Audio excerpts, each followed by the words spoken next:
মাঝখানে পড়ানোর ক্ষেত্রে একটা দীর্ঘ বিরতি তৈরি হয়ে গেছিল, কিন্তু সেক্ষেত্রে কিছু করারও ছিল না আর কি। তোমরা তো জানো যে 1 তারিখ থেকে পিজিদের পিজির দিদিদের ফাইনাল সেমিস্টারে পরীক্ষা ছিল, থার্ড ইয়ারে পরীক্ষা ছিল। সেই খাতা দেখা, তাদের পরীক্ষার বন্দোবস্ত করা, রেগুলার পরীক্ষাটা কন্ট্যাক্ট করা অনলাইনে। আর এটা তো আমাদের প্রথম বছর, ফলে প্রথম বছর হয়তো আশা করছি এটাই শেষ বছর আর কি। ভীষণই একটা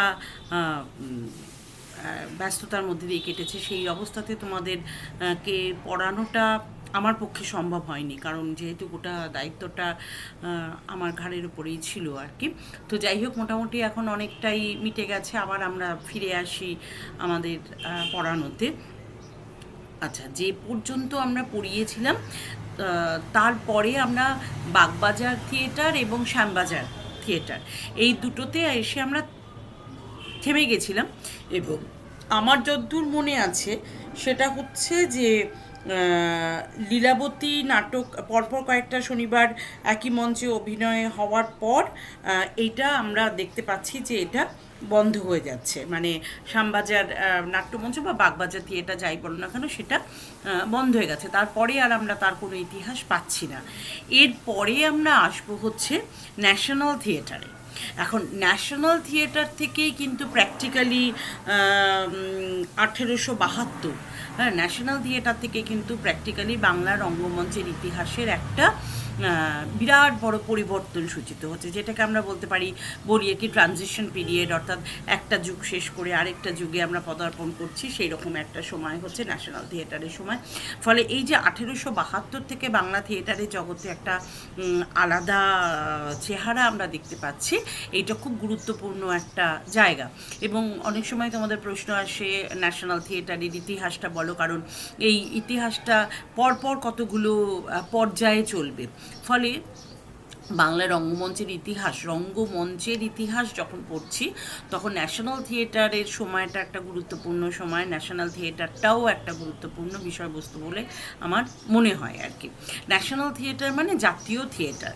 এবার জাতীয় শব্দটা কিন্তু ভীষণ গুরুত্বপূর্ণ, যে যখনই আমি জাতীয় বলছি তখন কিন্তু সেটা আর কোনো নির্দিষ্ট একটি ব্যক্তি বা কতিপয় ব্যক্তির ভালো লাগা মন্দ লাগা ইত্যাদির উপরে নির্ভর করছে না। কেমন জাতীয় দল মানে কি, সেখানে আমরা গোটা সর্বভারতীয় দল আর কি, যে গোটা অনেকগুলো দল থেকে প্লেয়ার নিয়ে তখন আমরা একটা জাতীয় দল তৈরি করি। সুতরাং এই জাতীয় কথাটার মধ্যে একটা সর্বভারতীয় বা এই রকম একটা অনেক বড় বিস্তার রয়েছে। এতদিন নাম ছিল কি বাগবাজার থিয়েটার, বেলগাছিয়া নাট্যশালা, জোড়াসাঁকো ঠাকুরবাড়ির নাট্যশালা ইত্যাদি, অর্থাৎ নয় কোনো ব্যক্তির নামে, নয় কোনো স্থানের নামে, বিশেষ করে স্থানের নামে আমরা দেখেছি, এইরকম ধরনের আমরা দেখেছি। কিন্তু এখানে দেখতে পাচ্ছি ন্যাশনাল থিয়েটার, অর্থাৎ জাতীয় নাট্যশালা। এই জাতীয় নাট্যশালাটা এর চেহারাটা বদলে গেল। আচ্ছা, চেহারা নয় শুধু, আবেদন, অ্যাপ্রোচ, চেহারা সবই কিন্তু বদলে যাচ্ছে এই ন্যাশনাল থিয়েটার শব্দটার থেকে এবং 1872 থেকে। আচ্ছা, বাঙালি পরিচালিত যে নাট্যশালা, সেই বাঙালি পরিচালিত নাট্যশালাকে আমরা একেবারে সোজা দুটো ভাগে ভাগ করতে পারি। একটা হচ্ছে শখের থিয়েটারের যুগ, এতদিন আমরা যেটা পড়ে এসেছি শখের থিয়েটারের যুগ, সেটা হচ্ছে ঊনবিংশ শতকের গোড়া থেকে 1872 পর্যন্ত, বেশ অনেকটা সময় শখের থিয়েটারে আমরা তো পড়ে এসেছি এতদিন পর্যন্ত। আচ্ছা, এইবারে হচ্ছে সাধারণ রঙ্গালয়, সাধারণ প্রেক্ষাগৃহ, জাতীয় নাট্যশালা, এগুলোর কথার মানে কি, অর্থাৎ যেখানে সাধারণ মানুষের অবাধ প্রবেশ থাকবে, সাধারণ মানুষ যেখানে প্রবেশ করতে পারবে। ধরো এর আগে যেখানে ছিল বেলগাছিয়া রঙ্গমঞ্চ বা জোড়াসাঁকো ঠাকুরবাড়ি নাট্যশালা বা ইত্যাদি ইত্যাদি, এখানে তো সাধারণ মানুষের তেমন প্রবেশাধিকার ছিল না। ছিল কি না, তাদেরই চেনা জানা আত্মীয় স্বজন তাদেরকে আমন্ত্রণ করে আনা হতো, এবং আমন্ত্রিত অতিথিরা কেবলমাত্র নাটক দেখতো। এবং আমন্ত্রিত কারা হতো, যারা কিনা পৃষ্ঠপোষক নাটকের, যাদের বাড়িতে হচ্ছে বা যাদের অনুদানে নাটকটা হচ্ছে, সেই সমস্ত ব্যক্তিবর্গের যে পরিচিত আত্মীয় স্বজন বা পরিচিত লোকজন, তারাই কিন্তু আসতো দেখতে।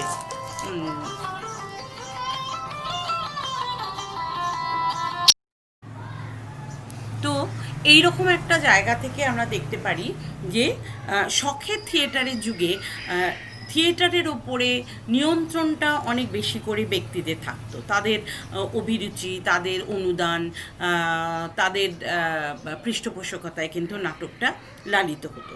কিন্তু 1872 ডিসেম্বরের পর থেকে আমরা দেখতে পাচ্ছি সাধারণ রঙ্গালয় তৈরি হচ্ছে। অর্থাৎ সাধারণ রঙ্গালয় মানে সাধারণ রঙ্গালয় এর আগেও আমরা তোমার মানে একটু বলেছি যে এই ব্যক্তিগত পছন্দ অপছন্দ, ব্যক্তিগত অনুদানের জায়গাটা থেকে বেরিয়ে আসছে। বেরিয়ে এসে একটা রঙ্গালয়, সাধারণ রঙ্গালয় তৈরি হবে, যেখানে সমস্ত ধরনের মানুষ নাটক দেখতে যেতে পারে, যেখানে প্রফেশনালি কিছু অ্যাডমিনিস্ট্রেটিভ বা কার্যনির্বাহী কিছু মানুষকে রাখা হবে, এবং প্রফেশনাল একটা মানে পেশাগত, মানে প্রফেশনাল বলতে কি বুঝছি, যে এটা এরকম অ্যামেচার নয়, শৌখিন নয়, শৌখিন নাট্যশালা ইচ্ছে মতন করলাম, ইচ্ছে মতন বন্ধ হয়ে গেল, এই রকম নয়।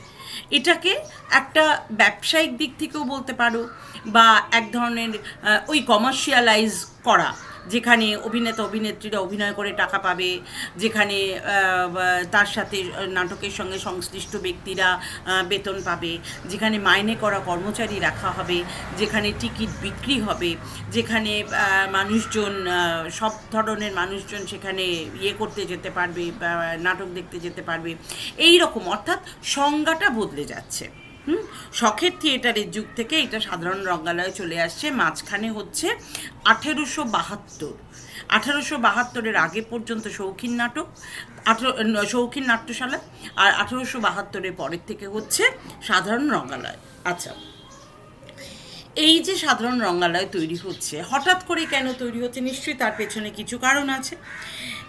এইটা আমরা যখন লাস্ট শ্যামবাজার নাট্য দলের কথা পড়েছি, তখন আমরা দেখেছি ওরা পরপর কতগুলো লীলাবতী নাটকের অভিনয় করছে, এবং এই লীলাবতী নাটকের অভিনয়ের সময় দেখা যাচ্ছে যে দর্শক সংকুলান হচ্ছে না, অর্থাৎ যথেষ্ট পরিমাণে দর্শকের আসন পাওয়া যাচ্ছে না যেখানে দর্শকরা দেখতে আসবে।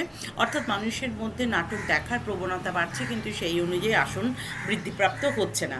তার মানে কি, এক ধরনের ইন্টারেস্ট তৈরি হচ্ছে, এক ধরনের নাটকের প্রতি এক ধরনের নাট্যপ্রেম বা নাট্য দর্শক তারা বৃদ্ধি পাচ্ছে।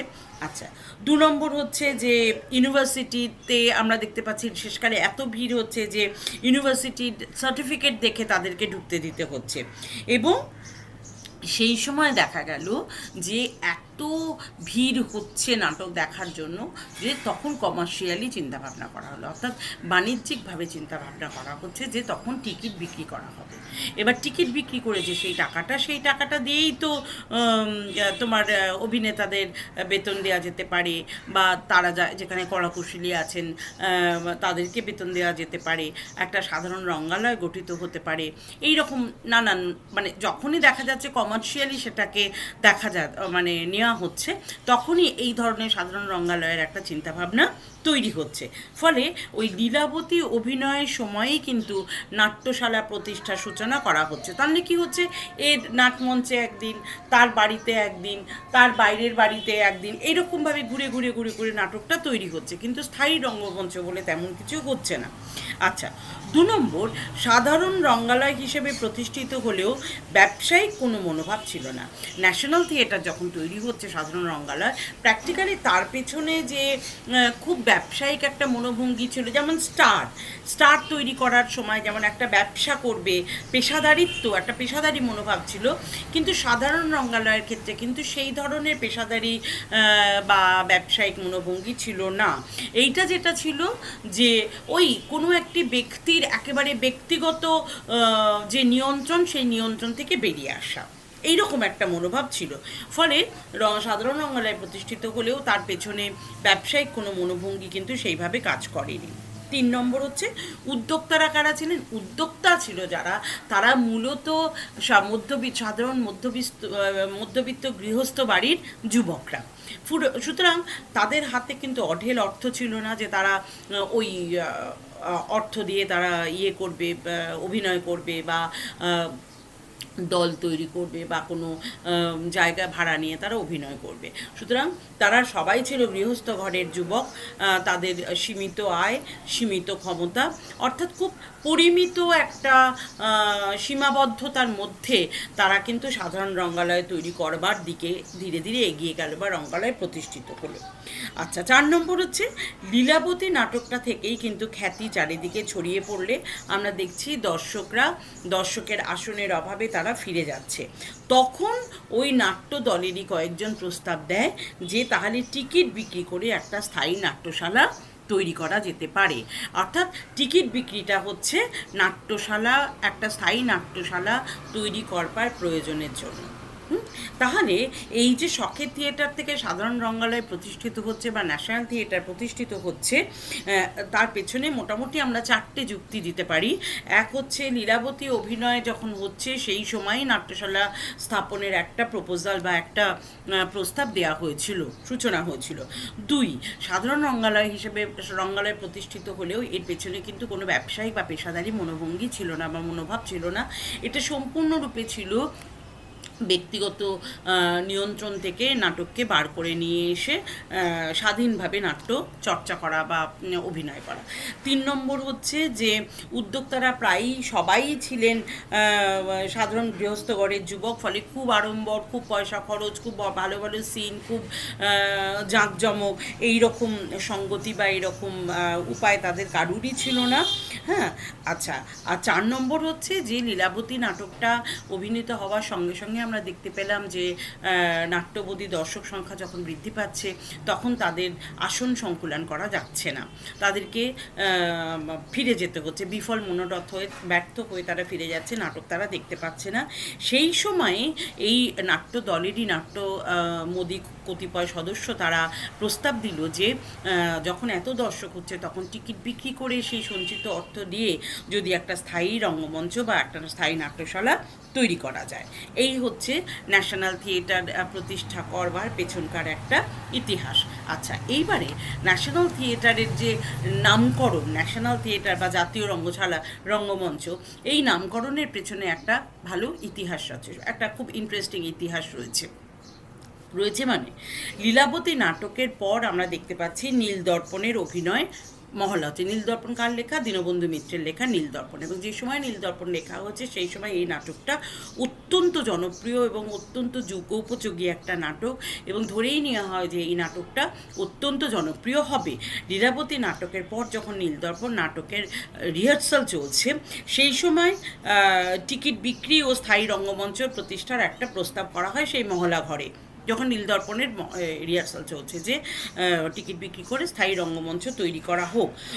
তখনই নতুন নাট্যশালার, এবং সেই যে রঙ্গমঞ্চ তৈরি হবে বা নাট্যশালা তৈরি হবে তার তো একটা নামকরণ করা দরকার। তখনই প্রস্তাব ওঠে যে তার নামকরণ ন্যাশনাল থিয়েটার হোক। এমনও প্রস্তাব আসে। তাহলে ওই নীলদর্পণ নাটকের যে রিহার্সাল রুম, সেই রিহার্সাল রুমে কিন্তু ন্যাশনাল থিয়েটার তৈরি করবার একটা প্রস্তাব এবং নামের প্রস্তাবটা চলে আসে।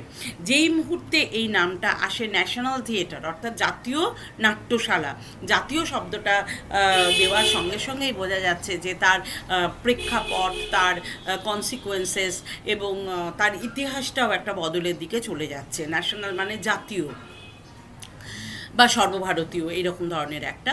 তো সেই সময় এই নামকরণটা নিয়ে একটা অসম্ভব মতদ্বৈধতা তৈরি হলো, দুটো ভাগে ভাগ হয়ে গেল। একটা ভাগ হলেন গিরিশ ঘোষের দিক, আমরা নট সম্রাট, নটসূর্য গিরিশ ঘোষ তখন এসে গেছেন বাংলা নাট্য জগতে, তিনি একদিকে গেলেন। আরেক দিকে গেলেন হচ্ছে বাকি যে অত্যন্ত প্রতিভাবান, অত্যন্ত ক্ষমতাশালী, অত্যন্ত মানে আরও কিছু দিকপাল আর কি, নগেন্দ্রনাথ বন্দ্যোপাধ্যায়, অর্ধেন্দুশেখর মুস্তাফি এবং বাকি যারা ছিলেন তারা, এরাও কিছু গিরিশ ঘোষের থেকে কম যান না, কিন্তু প্রত্যেকেই নাটকের জগতে তাদের নিজের যে জায়গা, সেই জায়গায় তারা অত্যন্ত আর কি সম্মানীয় ব্যক্তিত্ব, কিন্তু এই নামকরণটাকে কেন্দ্র করে নিয়ে কিন্তু দুটো ভাগে ভাগ হয়ে গেল। একটা গেল গিরিশ ঘোষ, আরেকটা গেল অর্ধেন্দুশেখর মুস্তাফি। অর্ধেন্দুশেখর মুস্তাফির সঙ্গে নগেন্দ্রনাথ বন্দ্যোপাধ্যায় এরা চলে গেলেন এই দিকটা। গিরিশ ঘোষ ন্যাশনাল থিয়েটারের নামকরণের পক্ষে রইলেন না। তিনি বললেন যে না, আমার আপত্তি আছে। তিনি এই আপত্তিটা ন্যাশনাল থিয়েটার নামকরণে আপত্তি করলেন। আচ্ছা, কেন আপত্তি করলেন আমরা একটু শুনি। ন্যাশনাল থিয়েটার নাম দিয়া ন্যাশনাল থিয়েটারের উপযুক্ত সাজ সরঞ্জাম ব্যতীত সাধারণের সম্মুখে টিকিট বিক্রয় করিয়া অভিনয় করা আমার অমত ছিল। কারণ একেই তো তখন বাঙালির নাম শুনিয়া ভিন্ন জাতি মুখ বাঁকাইয়া যায়। এইরূপ দৈন্য অবস্থা ন্যাশনাল থিয়েটারে দেখিলে কি না বলিবে, এই আমার আপত্তি। ন্যাশনাল থিয়েটার নামে অনেকেই বুঝিবে যে জাতীয় রঙ্গমঞ্চ বঙ্গের শিক্ষিত ও ধনাঢ্য ব্যক্তিগণের সমবেত চেষ্টায় ইহা স্থাপিত। কিন্তু কয়েকজন গৃহস্থ যুবা একত্র হইয়া ক্ষুদ্র সরঞ্জামে ন্যাশনাল থিয়েটার করিতেছে, ইহা বিসদৃশ্য জ্ঞান হইল। এই মতভেদ, অর্থাৎ মতভেদের কারণ হচ্ছে ন্যাশনাল থিয়েটার নামকরণ করা মানেই একটা অনেক বড় পরিকল্পনা, একটা অনেক বড় ভাবনা এই ন্যাশনাল থিয়েটারের সঙ্গে জুড়ে যায়। অর্থাৎ তাদের উপযুক্ত সাজ সরঞ্জাম ছিল না, সাধারণের সামনের টিকিট বিক্রি করে সেই টাকা দিয়ে ন্যাশনাল থিয়েটার তৈরি হচ্ছে, অর্থাৎ সেটাও যে খুব একটা মানে প্রাচুর্য থাকবে সেখানে তেমনও নয়। অথচ ন্যাশনাল থিয়েটার যেই মুহূর্তে জনগণের সামনে এই নামটা আসবে, সঙ্গে সঙ্গে তারা বলবে যে জাতীয় রঙ্গমঞ্চ মানেই এই রঙ্গমঞ্চের সঙ্গে বঙ্গের শিক্ষিত, বিদগ্ধ, ধনাঢ্য এবং ধনী ব্যক্তিরা নিশ্চয়ই এর সঙ্গে আছে। অথচ কেউই কোনো ধনী ব্যক্তি কিন্তু এর সঙ্গে থাকছে না। থাকছে কে না, মধ্যবিত্ত কিছু যুবক, তাদের অল্প সীমিত আয়, তাদের সীমিত ক্ষমতার মধ্যে তারা প্রায় অনাড়ম্বরভাবে, সরঞ্জামহীনভাবে ন্যাশনাল থিয়েটার তৈরি করছে। সুতরাং ন্যাশনাল থিয়েটার নামটার সঙ্গে যে ধরনের গ্র্যান্ডার, যে ধরনের মনোভাব, যে ধরনের একটা বিস্তৃতি তৈরি হয় লোকের মধ্যে, যে ধরনের একটা ভাবাবেগ তৈরি হয়, সেইটা যেহেতু থাকছে না, সেহেতু গিরিশ ঘোষের কোথাও মনে হচ্ছে যে ন্যাশনাল থিয়েটার নামকরণটা করাটা বোধহয় উচিত নয়। ন্যাশনাল থিয়েটার নামকরণ করা মানেই সাধারণ জনগণের কাছে বার্তা যাচ্ছে যে এর পেছনে বঙ্গদেশের ধনী ব্যক্তি, অভিজাত ব্যক্তি, শিক্ষিত ব্যক্তি এবং এদের একটা পৃষ্ঠপোষকতা রয়েছে। কিন্তু অ্যাকচুয়ালি তো তা নয়, এটা সাধারণ কতিপয় কিছু যুবকের উৎসাহ এবং উদ্দীপনায় তৈরি হয়ে যাচ্ছে। এই দিকটা তারা মোটেও গিরিশ ঘোষ এটাতে রাজি হলেন না। ফলে তিনি বললেন তিনি রাজি নন। উত্তরে নগেন্দ্রনাথ বন্দ্যোপাধ্যায়, অর্ধেন্দুশেখর মুস্তাফি এরা বড় বড় ভালো, এরা বলল যে তাদের যা ক্ষমতা, তাদের পক্ষে বড় বড় রঙ্গমঞ্চ সেই ব্যয়ভার বহন করা সাধ্যাতীত, তাদের পক্ষে সেটা সম্ভব নয়। তাদের যেরকম সামর্থ্য, তারা সেই পরিমিত সামর্থ্যের মধ্যেই তারা নাট্যশালা তৈরি করবার আয়োজন করছে, টিকিট বিক্রি করার আয়োজন করছে। এবং অবশেষে যখন বলল যে টিকিট বিক্রি ছাড়া তো এটা করা সম্ভব নয়, আর গিরিশ ঘোষ বললেন টিকিট তখনই বিক্রি করা যাবে যখন সেটা সাধারণ নাট্যশালা এবং এইটা টিকিট বিক্রি করে জনগণকে দেখানোর মতন সেই রকম ধরনের সিন, সেই রকম ধরনের প্রাচুর্য, সেই রকম ধরনের আড়ম্বর থাকবে। জনগণ এইরকম একটা জায়গাতে তাদের মতদ্বৈততা তৈরি হলে গিরিশ ঘোষ কিন্তু দল ত্যাগ করে চলে গেলেন। গিরিশ ঘোষ রইলেন না। ন্যাশনাল থিয়েটার যে তৈরি হচ্ছে তখন কিন্তু গিরিশ ঘোষ থাকছেন না। আচ্ছা, গিরিশ ঘোষকে বাদ দিয়েই কিন্তু অর্ধেন্দুশেখরের উদ্যোগে নীলদর্পণের যখন মহলা চলছে, সেই নীলদর্পণ নাটক অভিনয়ের আয়োজন হচ্ছে। আচ্ছা, এবং এইটা কোথায় হচ্ছে না, ভুবন নিয়োগীর বাড়ির দোতলাতে। এই যে নীলদর্পণ নাটকের যে হচ্ছে, রিহার্সাল হচ্ছে, সেটা ভুবন নিয়োগীর বাড়ির দোতলাতে হচ্ছে। আচ্ছা, ইতিমধ্যে 1872 জগদ্ধাত্রী পুজোর সময় জগদ্ধাত্রী পুজো মানে কি, ধরো এই অক্টোবর নভেম্বর পুজোর সময় নগেন্দ্রনাথ বন্দ্যোপাধ্যায়ের বাড়িতে নীলদর্পণের ড্রেস রিহার্সাল হয়ে গেল। নগেন্দ্রনাথ বন্দ্যোপাধ্যায়ের বাড়িতে তার ড্রেস রিহার্সাল হলো। হ্যাঁ, ড্রেস ট্রেস পরে যেরকম রিহার্সাল হয় সেরকম রিহার্সাল হলো, এবং এইবার তো অভিনয় হবে, রঙ্গমঞ্চ স্থাপন হবে। কি করা হলো না, মাত্র 40 টাকা ভাড়াতে চিতপুরে ঘড়িওয়ালা বাড়িটার নাম হচ্ছে ঘড়িওয়ালা বাড়ি, অর্থাৎ মধুসূদন সান্যালের বিরাট অট্টালিকার বাইরের যে উঠোনটি সেটা ভাড়া নেওয়া হলো। জাতীয় রঙ্গমঞ্চ তৈরি করার প্রথম ধাপ হচ্ছে কি না, মাত্র 40 টাকা ভাড়া দিয়ে মধুসূদন সান্যালের যে বিরাট অট্টালিকাকে প্রাসাদোপম অট্টালিকা, সেই অট্টালিকার বাইরের যে উঠোনটি, সেই উঠোনটি রঙ্গমঞ্চ তৈরি করা হবে বলে ভাড়া নেওয়া হলো। এবং এটা চিতপুরে বাড়িটি ঘড়িওয়ালা বাড়ি নামে বিখ্যাত। এবং সেই উঠোনে ধর্মদাস সুর, তখনকার অন্যতম মানে বিখ্যাত স্টেজ নির্মাণকারী ব্যক্তি আর কি, ধর্মদাস সুর নাট্য ব্যক্তিত্ব বটে, তিনি স্টেজ তৈরি করতেন এবং অসাধারণ তার মুন্সিয়ানা ছিল সেই স্টেজ তৈরি করার ক্ষেত্রে। সেই ধর্মদাস সুরের তত্ত্বাবধানে স্টেজ তৈরি হলো, এবং 7ই ডিসেম্বর 1872 আমরা দেখতে পাচ্ছি নাটক মঞ্চস্থ হচ্ছে। 7ই ডিসেম্বর 1872 নাটক মঞ্চস্থ হচ্ছে। আচ্ছা, এইবার এই যে, এবং সেখানে কি করা হচ্ছে, national Kolkata national theatrical society কিভাবে বিজ্ঞাপন বেরোচ্ছে দেখো একটু শোনো। সর্বসাধারণকে জ্ঞাত করা যাইতেছে যে আমরা আগামী 7ই ডিসেম্বর শনিবার তারিখ শ্রীকৃষ্ণ মল্লিকের বাটির সম্মুখে মৃত মধুসূদন সান্যাল মহাশয়ের বাটিতে রঙ্গভূমি ও বঙ্গভাষার অঙ্গপুষ্টি নিমিত্ত রঙ্গভূমি আবির্ভূত হইতে ইচ্ছুক ও যত্নবান হইতেছে। সেদিন নীলদর্পণের অভিনয় হইবে। টিকিটের মূল্য প্রথম শ্রেণী 1 টাকা, দ্বিতীয় শ্রেণী 50 পয়সা বা ওই হাফ যেটা আর কি, সেই 8 আনা বা 8 আনা ওইরকম ইত্যাদি। আচ্ছা, শ্রী নগেন্দ্রনাথ বন্দ্যোপাধ্যায় সম্পাদক, শ্রী ধর্মদাস সুর স্টেজ ম্যানেজার, এইরকম একটা আমরা দেখতে পাচ্ছি। আচ্ছা, তারপরে অর্ধেন্দু শিকার লিখছেন যে নামকরণের ক্ষেত্রে রাজেন্দ্র পালের বাড়িতে আমাদের নিজের স্টেজ লীলাবতী অভিনয় হলো। কথা উঠল যে থিয়েটারের কি নাম দেওয়া হবে। নবগোপাল মিত্র, হিন্দু মেলার যিনি প্রবর্তক ছিলেন, নবগোপাল বাবু আমাদের থিয়েটারের নাম দ্য ক্যালকাটা ন্যাশনাল থিয়েটার রাখার প্রস্তাব করেন। শেষে মতিবাবু প্রস্তাব মতন ক্যালকাটাটুকু বাদ দিয়ে কেবল ন্যাশনাল থিয়েটার রাখা হয়। প্রথম দিন ওই নামেই অভিনয় হয়। তাহলে এই নামেই প্রথম অভিনয় হচ্ছে, যে প্রথমে ছিল নবগোপাল বাবু বলেছিলেন দ্য ক্যালকাটা ন্যাশনাল থিয়েটার, পরে ক্যালকাটাটাকে বাদ দিয়ে শুধুমাত্র দ্য ন্যাশনাল থিয়েটার এই নামকরণ করা হচ্ছে। আচ্ছা, এই যে প্রথম অভিনয়, তারও কিন্তু একটা পেছনে বিতর্ক আছে।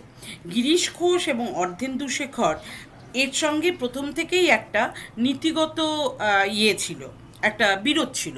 মানে গিরিশ ঘোষও অত্যন্ত মানে নটসূর্য বলা যেতে পারে, যে বাংলা নাট্য জগৎ যেটা, বাংলা নাট্য জগতের একেবারে অন্যতম ব্যক্তিত্ব, তার পাশাপাশি কিন্তু অর্ধেন্দু শেখরও কিন্তু খুবই ভালো অভিনেতা, এবং প্রায় মানে তুলনামূলকভাবে একটু 19-20 হয়তো, কিন্তু গিরিশ ঘোষের মতোই তিনি একজন নাট্য ব্যক্তিত্ব। ফলে ওই দুজন একই স্ট্রাকচারের মানুষ, দুরকম একই ব্যক্তিত্বের মানুষ একটা জায়গায় থাকলে যেরকম তাদের নীতিগত কিছু বিরোধ প্রথমাবধি হয়ে থাকে, এইখানেও আমরা দেখতে পাচ্ছি যে প্রথম থেকেই গিরিশচন্দ্র ঘোষের সঙ্গে অর্ধেন্দু শেখরের একটা নীতিগত বিরোধ তৈরি হয়ে গেছে। ন্যাশনাল থিয়েটার নামকরণের ক্ষেত্রে সেই বিতর্ক আমরা দেখেছি বহুদূর অবধি গেছে এবং গড়িয়েছে, এবং গিরিশ ঘোষ শেষ পর্যন্ত কিন্তু দল ছেড়ে চলে গেছে। অর্ধেন্দু শেখর তার স্মৃতিকথায় লিখলেন যা লিখলেন, তার ভিত্তিতে বলা যায় যে লীলাবতী অভিনয়ের সময় বাগবাজারে, আমরা দেখেছি এর আগেই দেখেছি লীলাবতী অভিনয়ের সময় যে বাগবাজার থিয়েটার, সেটা কি করলো, বাগবাজারের দল ন্যাশনাল থিয়েটার নাম গ্রহণ করলো। কিন্তু প্রকৃত প্রস্তাবে দেখা যায় যে নীলদর্পণ মহলার সময়, এটা অর্ধেন্দু শেখর লিখছেন যে লীলাবতী অভিনয়ের সময়ই কিন্তু বাগবাজার থিয়েটার তারা বলেছিল যে ন্যাশনাল থিয়েটার নাম তারা গ্রহণ করবে, কিন্তু আমরা দেখতে পাচ্ছি যে প্রকৃত প্রস্তাব যেখানে হয়েছে সেখানে দেখা যাচ্ছে যে নীলদর্পণ নাটক যখন হচ্ছে সেই নাটক চলাকালীন রিহার্সালের সময় সেই ঘরেই রিহার্সালের সময় মহলার সময় ন্যাশনাল থিয়েটারের নাম প্রস্তাবিত হয়। গিরিশ ঘোষ এবং বঙ্গীয় নাট্যশালার নটচূড়ামণি অর্ধেন্দু শেখর মুস্তাফি, মানে একেও বলা হয় যে নটচূড়ামণি অর্ধেন্দু শেখর মুস্তাফি যে বইটি লিখলেন আর কি, সেই বইতে লেখা আছে, দাঁড়াও একটু পড়ে দেখাই। হ্যাঁ, গিরিশ ঘোষ একটা বই লিখেছিল, বইটার নাম হচ্ছে বঙ্গীয় নাট্যশালা নটচূড়ামণি অর্ধেন্দু শেখর মুস্তাফি। এই বইটা গিরিশ ঘোষের লেখা। বঙ্গীয় নাট্যশালা নটচূড়ামণি অর্ধেন্দু শেখর মুস্তাফি, অথচ নীতিগতভাবে কিন্তু দুজনেই দুজনের বিরুদ্ধে দাঁড়াতেন, কিন্তু গিরিশ ঘোষ এই নামেই বইটি লিখলেন। সেই বইতে তিনি লিখলেন, রায় দীনবন্ধু মিত্র বাহাদুর লীলাবতীতে অর্ধেন্দু শেখরকে হরবিলাস দেখিয়া একেবারে চমৎকৃত হইলেন, তাহার মুখে আর প্রশংসা ধরে না। তাহার পর ন্যাশনাল থিয়েটার স্থাপিত হইয়া টিকিট বেচিয়া প্রথম নীলদর্পণ অভিনয় আরম্ভ হইল। তাহলে লীলাবতী এবং নীলদর্পণ, লীলাবতী অভিনয় হচ্ছে, নীলদর্পণের মহলা চলছে, এইরকম কোনো একটা সময় কিন্তু ন্যাশনাল থিয়েটার নাটকের মানে দলটির নামকরণ করা হচ্ছে। আচ্ছা, এবং ইংলিশ ম্যানেও কিন্তু এটাই প্রকাশিত হচ্ছে। হ্যাঁ,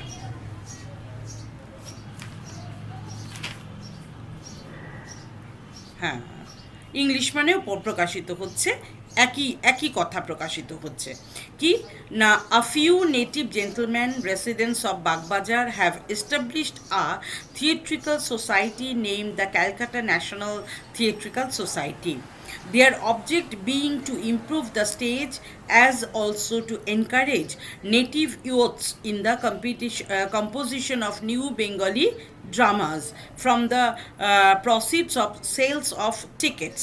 The attempt is a laudable one and is the first of its kind.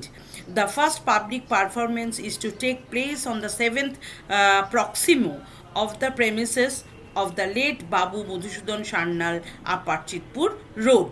এখান থেকে পরিষ্কার বোঝা যাচ্ছে যে 1872 সালের নভেম্বর মাস নাগাদ ন্যাশনাল থিয়েটার নামকরণ এবং তার সর্বপ্রথম অভিনয়ের একটা সূচনা হয়। আচ্ছা, তাহলে কি হচ্ছে যে ন্যাশনাল থিয়েটার নীলদর্পণ নাটকের অভিনয় হয়েছিল 1872 সালের 7ই ডিসেম্বর, এবং নামকরণের যে সময়কাল সেই সময়সীমাটা হচ্ছে লীলাবতী নাটক যখন Shyambazar theatre group Bagbazar theatre বা শ্যামবাজার যাই বলো না কেন তারা লীলাবতী নাটক করছে, এবং পরে যখন দীনবন্ধুর নীলদর্পণ নাটক হবে সেই ইন দ্য মিনটার্ম পিরিয়ডটাতে, সেই পিরিয়ডটাতে আমরা দেখতে পাবো এর নামকরণটা ঠিক হচ্ছে। আচ্ছা, এর ঠিক 7 দিন বাদে অর্থাৎ 1872-এর 7ই ডিসেম্বরের পর 14ই ডিসেম্বর, ঠিক আছে, 14ই ডিসেম্বর আমরা দেখতে পাচ্ছি যে দীনবন্ধু মিত্রের জামাই বাড়িক অভিনয় হচ্ছে। নীলদর্পণ কিন্তু দীনবন্ধু মিত্রের, আবার 14ই ডিসেম্বর আমরা দেখব দীনবন্ধু মিত্রের জামাই বাড়িক অভিনয় হচ্ছে। আচ্ছা, আচ্ছা, ইতিমধ্যে 7ই ডিসেম্বর যে নীলদর্পণ নাটকটা মঞ্চস্থ হলো সেটা কিন্তু ন্যাশনাল থিয়েটার নামেই মঞ্চস্থ হলো। এইখানকার সঙ্গে আমি একটুখানি তোমাদের ওই সময়টা, অর্থাৎ একেতে ন্যাশনাল থিয়েটার, দ্বিতীয়ত দীনবন্ধু মিত্রের নীলদর্পণের মতন একটি নাটক মঞ্চস্থ হচ্ছে, অর্থাৎ সব মিলিয়েই নাটকের ইতিহাস একটা আধুনিকতার দিকে এগোচ্ছে। একটা আধুনিকতার দিকে এগোচ্ছে, একটা চেঞ্জেস, একটা পরিবর্তনশীলতা আমরা লক্ষ্য করব। ফলে এই নীলদর্পণ নাটকটা নিয়ে যে কি প্রতিক্রিয়া হয়েছিল, এবং নাটকটি অত্যন্ত ভালো হয়েছিল, কি প্রতিক্রিয়া হয়েছিল, বিভিন্ন পত্রপত্রিকায় তার কি প্রতিক্রিয়া হয়েছিল, সেগুলো আমাদের একটু জানা দরকার, সেটা আমি একটু তোমাদের জানাতে চাইছি। আচ্ছা, 7ই ডিসেম্বর অভিনয় হওয়ার পরে আমরা দেখতে পাচ্ছি যে অমৃতবাজার পত্রিকা 12ই ডিসেম্বর অমৃতবাজার পত্রিকায় ন্যাশনাল থিয়েটার নাম দিয়ে একটা রিভিউ বেরোচ্ছে। কি বলছে? কিন্তু এ সেরূপ অভিনয় নহে, খোশ পোশাকি বাবুদিগের বৈঠকি শখের অভিনয় নহে। পরিষ্কার বলে দিল, এ সেরূপ অভিনয় নহে, খোশ পোশাকি বাবুদিগের বৈঠকি শখের অভিনয় নহে। নীলদর্পণের অভিনেত্রীগণ সমাজবদ্ধ হইয়া এই অভিনয় কর্ম সম্পাদন করিতেছেন, তাহারা টিকিট বিক্রয় করিতেছেন ও সেই অর্থে অভিনয় সমাজের উন্নতি ও পুষ্টি সাধন করিবেন মানুষ করিয়াছেন। আমরা একান্ত মনে তাহাদের মঙ্গল প্রার্থনা করিতেছি। আচ্ছা, নীলদর্পণ নাটক দেশ প্রসিদ্ধ, ইহার গল্পভাগ অনেকেই জানেন, কিন্তু একথাও বলিতে হয় যে গত শনিবারে নীলদর্পণের নবযৌবন হইয়াছে। শ্বেতাঙ্গগণের পক্ষপাতিত্ব ও অত্যাচার অনেকেই মধ্যে মধ্যে দেখিতেছেন, কিন্তু তথাপি সেই সকল কার্য রঙ্গভূমিতে অভিনীত দেখিলে একরূপ অপরূপ মনোভাব মনোমধ্যে প্রকটিত হইতে থাকে। আচ্ছা, আরেকটি কথা বলিতে হইতেছে, নীলদর্পণ অভিনয়ের প্রকৃত স্থান কলিকাতা নহে। মফস্বলে যে কাণ্ড হইতেছে তাহা কলিকাতার লোকেরা প্রায়ই জানিতে পারেন না। যখন নীলকর সাহেবের পদাঘাতে গরিব রায়ত ধুল্লবলুণ্ঠিত হইয়া উচ্চৈশ্বরে ক্রন্দন করিতে লাগিল, তখন কলকাতাবাসী দর্শকমণ্ডলীর মধ্যে উচ্চৈশ্বরে হাস্যধ্বনি উঠিল। তাহাতেই আমরা বলি যে এই নীলদর্পণ একবার কৃষ্ণনগরে, যশোহর বা বহরমপুরে অভিনীত হইলে ভালো হয়। প্রপোজাল আসছে। আচ্ছা, নবগোপাল মিত্র তৎসম্পাদিত ন্যাশনাল পেপার পত্রেও উচ্চ প্রশংসা করিয়া এই অভিনয়কে the event is of national importance বলিলেন। The event is of national importance অর্থাৎ জাতীয় জীবনের এটা একটা গুরুত্বপূর্ণ ঘটনা বলে নবগোপাল মিত্র এই নীলদর্পণ নাটককে অভিহিত করলেন। একেবারে এইরকম একটা জায়গায় কিন্তু উঠে গেল। আচ্ছা, 1872-এর 13ই ডিসেম্বর এডুকেশন গেজেটে অভিনয়ের বিবরণ প্রকাশিত হয়, সেটাও অত্যন্ত গুরুত্বপূর্ণ। তারা লিখছে, বঙ্গবাসীদিগের নিকট সানুনয় নিবেদন যে তাহারা এই জাতীয় নাট্যালয়কে অবজ্ঞা না করিয়া ইহাতে ক্রমশ উৎসাহ ও যোগ সংস্থাপন করেন, যাহাতে বঙ্গদেশের মধ্যে অশ্লীল ও অসভ্য আমোদ সকল দূরীভূত হইয়া বিশুদ্ধ ও নির্দোষ আনন্দ প্রচলিত হয়। তজ্জন্য আমাদের সর্বতোভাবে যত্ন করা কর্তব্য। অভিনেত্রীবর্গের নিকটেও আমাদের নিবেদন এই যে তাহারা যাহাতে নাট্যালয়ে জাতীয় সকল প্রকার রীতিনীতি রক্ষা করিতে পারেন, তাহার জন্য যেন বিশেষ যত্নশীল হন। অর্থাৎ আগে যে ধরনের নাটক হয়েছে, যে সেই নাটকের মধ্যে যে ধরনের অশ্লীলতা, যে ধরনের অভব্য আমোদ, তখনই সেই রাজেন্দ্রনাথ মিত্রই তখন বলেছিল যে এগুলো দেখা যায় না।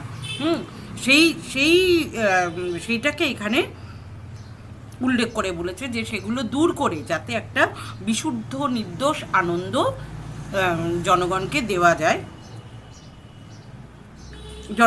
দেওয়া যায় সেই কথা কিন্তু এই এডুকেশন গেজেটে বলছে। আচ্ছা, ইতিমধ্যে আমরা দেখতে পাচ্ছি যে তাহলে নীলদর্পণ নাটকটা যথেষ্ট প্রশংসিত এবং যথেষ্ট বিভিন্ন জায়গায় তার অত্যন্ত পজিটিভ সমালোচনা হয়েছে। এরপরে আমরা দেখব যে এরপরে নীলদর্পণ নাটকের প্রথম ও দ্বিতীয় অভিনয়ের মাঝখানে, মানে ফার্স্ট শো এবং সেকেন্ড শোর মাঝখানে আমরা দেখতে পাচ্ছি যে হচ্ছে দীনবন্ধু মিত্রের জামাই বাড়ি অভিনীত হচ্ছে, এবং সেটা জানা যায় যে প্রথম দিনের তুলনায় দ্বিতীয় দিনের আলোর ব্যবস্থা এবং আসনের ব্যবস্থাও ভালো হয় আর কি। বিদেশি বাদ্যের পরিবর্তে আচ্ছা, জামাইবাড়ি অভিনয় হচ্ছে এবং জামাইবাড়ি সম্বন্ধে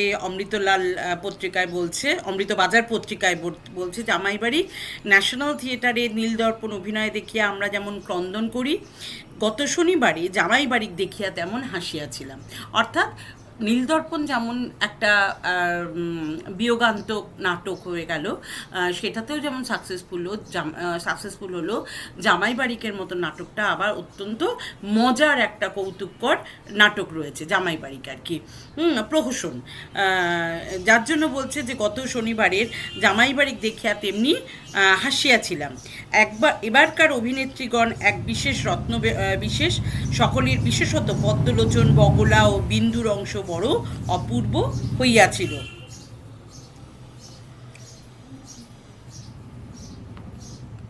আচ্ছা আচ্ছা, জামাই বাড়িকের সম্বন্ধে আমরা বলি যে প্রথম দিনের তুলনায় দ্বিতীয় দিনের আলোর ব্যবস্থা এবং আসন সংখ্যা বৃদ্ধি করা হয়।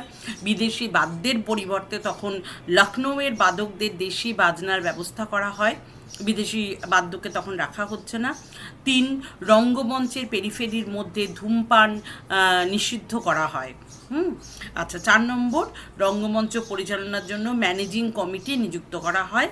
জামাই বাড়িক অভিনয়ে 250 টাকার টিকিট বিক্রি হয়। এই হচ্ছে জামাই বাড়িকের সঙ্গেও কিন্তু একটা নাটকের ইতিহাস জড়িয়ে রয়েছে, যে খুব গুরুত্বপূর্ণ কতগুলো জিনিস, যে এতদিন বিদেশি বাজনদাররা বাজাতো, সেই জায়গার পরিবর্তে লখনৌয়ের বাদকদের দিয়ে দেশীয় বাজনার ব্যবস্থা করা হচ্ছে। এইভাবে আস্তে আস্তে চিন্তাধারাগুলো কিন্তু নতুনত্ব এক একটা চেহারা পাচ্ছে। আচ্ছা, রঙ্গমঞ্চের নিকট ধূমপান নিষিদ্ধ করে দেওয়া হলো, অর্থাৎ চিন্তাভাবনাগুলো ধীরে ধীরে কোন দিকে যাচ্ছে সেটা, অর্থাৎ একটা আধুনিকতার দিকে যে টার্ন করছে সেটা আমরা বুঝতে পারছি। আর রঙ্গমঞ্চ পরিচালনার জন্য ম্যানেজিং কমিটি নিযুক্ত করা হয়, অর্থাৎ ম্যানেজিং কমিটি একজন কিন্তু নয়, একাধিক ব্যক্তিত্ব বা একাধিক ব্যক্তির কর্তৃত্ব থাকছে এই ন্যাশনাল থিয়েটারের উপরে। এবং জামাই বাড়িকে যে টিকিট বিক্রি হয়েছিল তার মূল্য হচ্ছে 250 টাকা, তখনকার দিনে 250 টাকার টিকিট বিক্রি হয়েছে। আচ্ছা, জামাই বাড়ি অভিনয় হয়ে যাওয়ার পর ন্যাশনাল থিয়েটার আবার সেকেন্ড টাইম নীলদর্পণ হচ্ছে, কারণ আমি বললাম যে প্রথম অভিনয় নীলদর্পণ, দ্বিতীয় অভিনয় নীলদর্পণ, এই দুয়ের মাঝে কিন্তু জামাই বাড়িক হয়েছে। আচ্ছা, তাহলে ন্যাশনাল থিয়েটারে আবার নীলদর্পণ অভিনয় হচ্ছে, এবং এই সময় কিন্তু একটা সমস্যা তৈরি হয়েছিল, যে বলা হলো যে নীলদর্পণ নাটকটাকে বন্ধ করে দিতে হবে। কেন বন্ধ করে দিতে হবে? না, ইংরেজদের মানহানি করা হয়েছে, ইংরেজদের বিরুদ্ধে তো নীলদর্পণ নাটকে ইংরেজদের যে মর্যাদা, সেই মর্যাদাকে ক্ষুণ্ণ করা হয়েছে, তাদের মানহানি করা হয়েছে, এটা বন্ধ করে দিতে হবে। আচ্ছা, ইংলিশম্যানে লেখা হলো, our native paper tells us that the play of Nildarpon is shortly to be acted as the National Theatre in Jorashakho. Considering that the Reverend Mr. Long was sentenced to 1 month's imprisonment for translating the play, which was pronounced by the High Court a libel of Europeans. It seems strange that government should allow its representation in Calcutta unless it has gone through the hands of some competent censor and the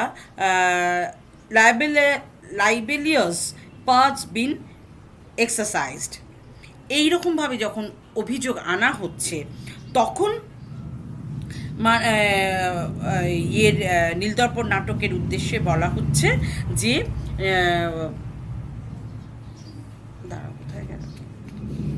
আচ্ছা, নাট্যশালার secretary তখন জানালেন যে এই নাটক অভিনয়ের কোথাও ইংরেজদের মানহানি করা হচ্ছে না, গ্রাম বাংলার জীবনযাত্রা দেখানোই হচ্ছে এর প্রধান উদ্দেশ্য, কিন্তু ইংরেজদের বিদ্রুপ করা নয়। এটা কে জানালেন? যা ন্যাশনাল থিয়েটারের যে সেক্রেটারি, তিনি কিন্তু পরিষ্কার এটা জানিয়ে দিলেন। পরিষ্কার জানিয়ে দিলেন 1872 সালের 21শে ডিসেম্বর। আচ্ছা, দ্বিতীয় অভিনয় 21শে ডিসেম্বর। আসন পূর্ণ হয়ে গেলেও বহু দর্শককে টিকিটের অভাবে ফিরে যেতে হচ্ছে। এই সময়ও এত ক্রেজ, 450 টাকার মোট টিকিট বিক্রি হয়েছিল। জামাই বাড়ি হয়েছিল 250 টাকা, এইটা হয়েছে 450 টাকার টিকিট বিক্রি। এবং সেই সময় বিভিন্ন পত্রপত্রিকায় নীলদর্পণ নাটকের অভিনয় সংক্রান্ত প্রশংসার সঙ্গে সঙ্গে আমরা দেখতে পাচ্ছি যে সমালোচনাও বেরোচ্ছে। শুধু যে ভালো ভালো ভালো ভালো তা নয়, সমালোচনাও তার ত্রুটির দিকটাও কিন্তু দেখাচ্ছে, তুলে ধরছে। নীলদর্পণের দ্বিতীয় অভিনয়ের সম্বন্ধে মধ্যস্থ লিখিয়াছিলেন, নীলদর্পণ অভিনয় গত শনিবার রজনীযোগে জাতীয় নাট্যশালায় উক্ত নাটকের অভিনয় দর্শন করিয়া আমরা মহা সন্তুষ্ট হইয়াছি। প্রবেশ করিয়াই প্রথমত দর্শক শ্রেণীর সংখ্যা ও শোভা দেখিয়া আমাদের চিত্ত প্রফুল্ল হইল। এত লোকে সমাবেশ হইয়াছিল যে অধ্যক্ষগণ আসন যোগাইতে ফাঁপড় হইলেন। বহু সংখ্যক দর্শনার্থীকে ফিরিয়া যাইতে দেখিয়াছি। অর্থাৎ এটাও একটা সাকসেসফুল, কেমন, এটাও একটা সাকসেসের জায়গা দেখলাম। এবং তার সাথে সাথে দেখছি, দেখো যে এইটা ভালো হয়েছে, খুব ভালো হয়েছে, অতি ভালো হয়েছে, এরকম ধরনের সমালোচনার পাশাপাশি ধীরে ধীরে আমরা দেখতে পাচ্ছি যে প্রপার ওয়েতে, যেটাকে আমরা সমালোচনা বলি, সমালোচনা তো শুধু তার গুণপনা গাওয়া নয়, বা শুধু এটা ভালো এইটা করা নয়। সমালোচনা মানে হচ্ছে তার খারাপ দিকটাও তুমি দেখাবে, তার ভালো দিকটাও তুমি দেখাবে, যাতে পরবর্তীকালে সেই ত্রুটিগুলোকে, সেই খারাপগুলোকে ওভারকাম করে বা অতিক্রম করে সেটা আরও ভালো জায়গায় যেতে পারে। ফলে যে কোনো সৃষ্টিশীল বা যে কোনো সৃষ্টিকর্মেরই যথার্থ সমালোচনা কিন্তু তাকে ডিমোরালাইজড করে না, তাকে নিন্দিত করে না, বরং উল্টোটা সঠিক সমালোচনা কিন্তু একটা শিল্পকর্মকে তার পারফেকশনের দিকে নিয়ে যায়।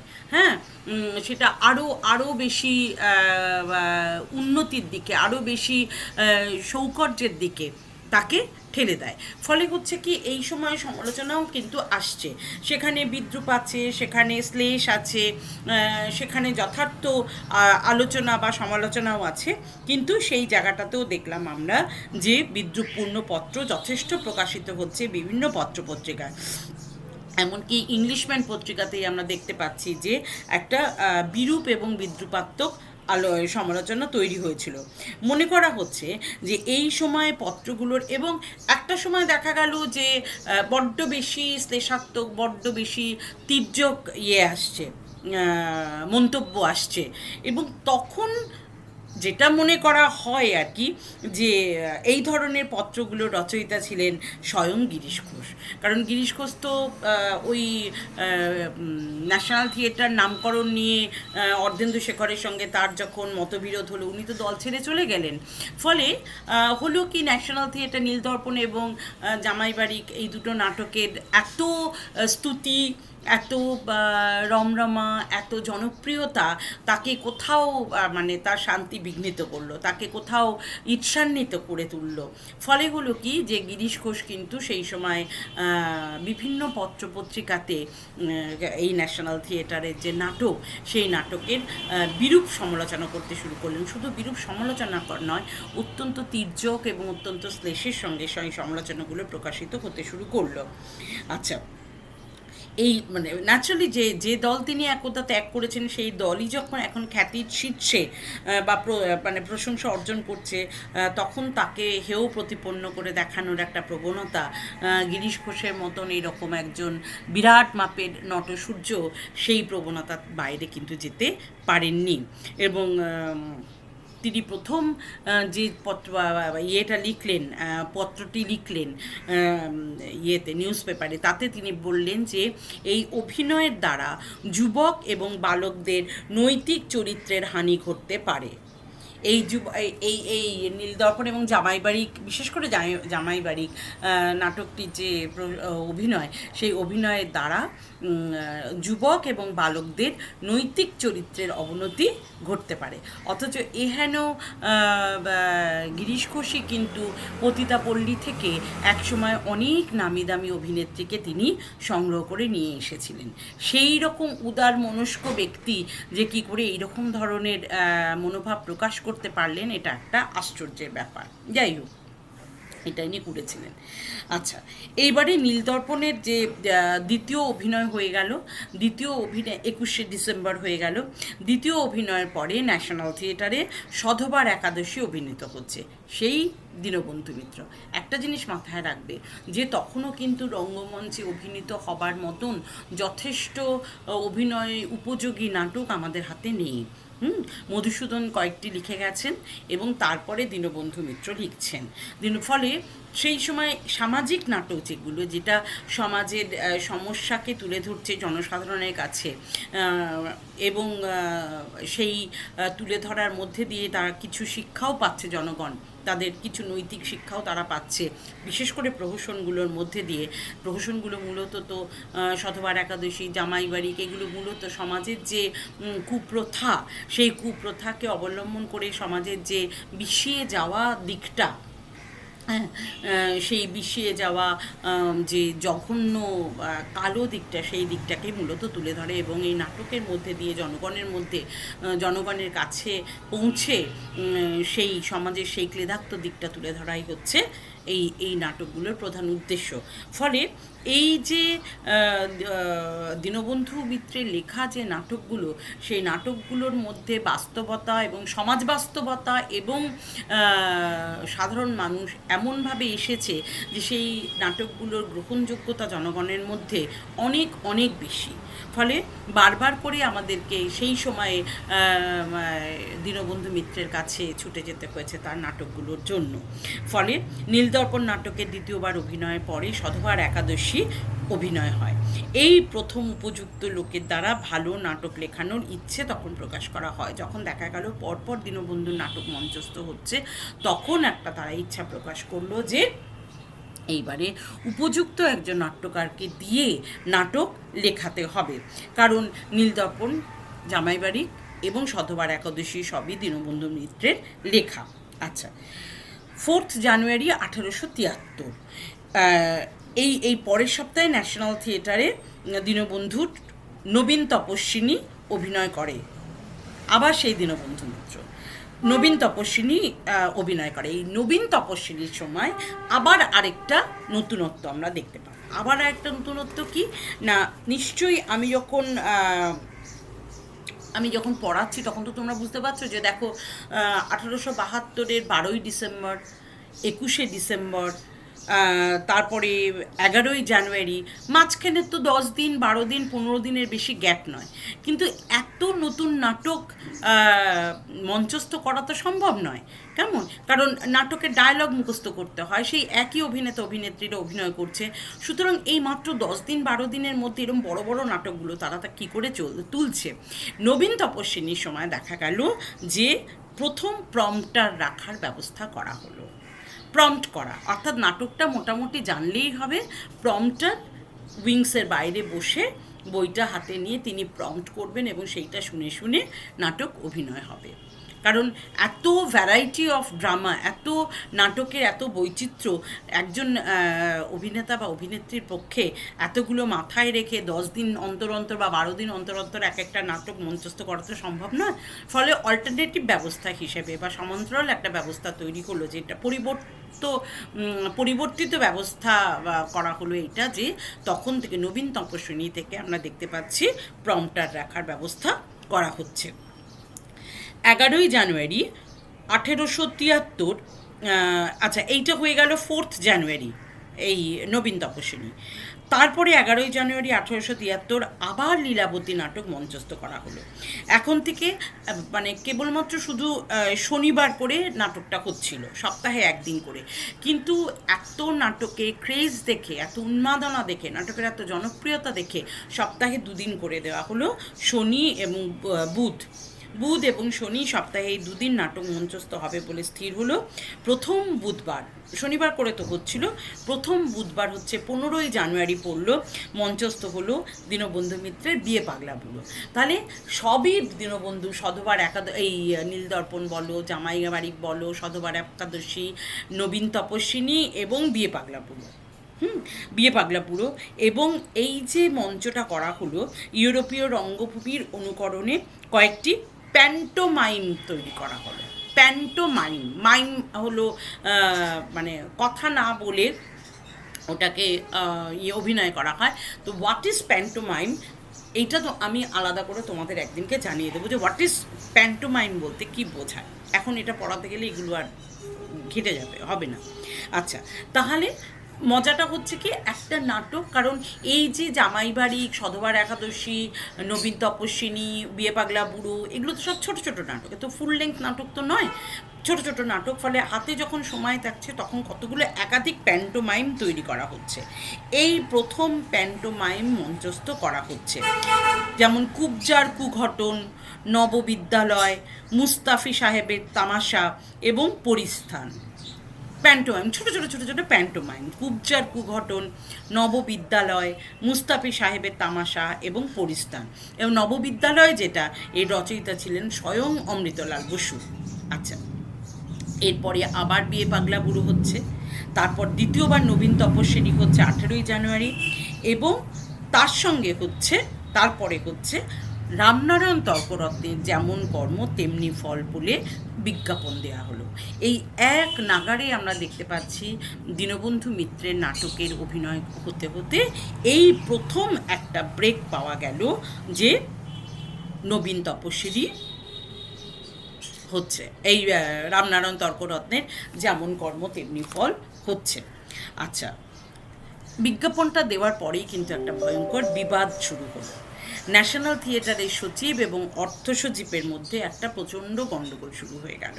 বিভিন্ন পত্রপত্রিকায় এই বিবাদের কথা ছড়িয়ে পড়ল, এবং Indian mirror, national paper, Indian daily news, Amritabazar পত্রিকা, বিভিন্ন জায়গায় এটা ছড়িয়ে পড়ল এই সচিব এবং অর্থ সচিবের মধ্যে যে একটা ভয়ঙ্কর বাকবিতণ্ডা তৈরি হলো। ঠিক আছে, আচ্ছা, এই পর্যন্ত আমরা আজকে এই ক্লাসে আমরা এই পর্যন্ত থাক। পরের দিনকে আমরা আবার নতুন করে শুরু করব, কারণ আমরা এসে থামলাম কোথায়, যে জায়গাটাতে আমরা দেখতে পাচ্ছি যে এক নাগারে দীনবন্ধু মিত্রের নাটক হতে হতে একটা প্রপোজাল এলো যে রামনারায়ণ তর্করত্নের যেমন কর্ম তেমনি ফল নাটকটি অভিনয় করা হবে। তো তখন এই সচিব এবং অর্থ সচিবের মধ্যে একটা প্রচণ্ড গণ্ডগোল হচ্ছে। এই প্রথম ন্যাশনাল থিয়েটারের ভেতরে এক ধরনের আভ্যন্তরীণ গোলযোগ সম্মুখে এলো, এবং বিভিন্ন পত্রপত্রিকায় তার রিপোর্টগুলো বেরোতে লাগলো। ঠিক আছে, আচ্ছা, এটা আমি আপলোড করে দেব, করে দিলে তোমরা বুঝতে পারলে কি না সেটা আমাকে ভালো করে জানিয়ে। ভালো থাকো।